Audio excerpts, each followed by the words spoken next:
Hey everyone, in this quick tutorial, I will show you how to add a credit card to your DHgate account for easy and secure payments. Let's dive in. First of all, open the DHgate app and log in. Tap on the My Account icon at the bottom right corner to go to your profile.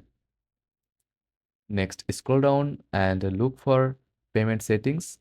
Tap on it to access your payment methods. Here you will see an option to add a credit card or debit card.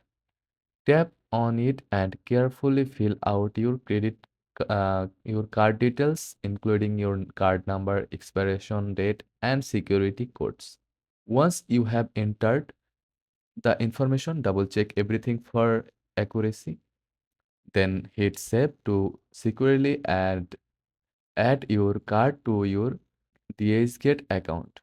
And that's it. Your card is now linked and you are ready to shop for great deals on DHgate.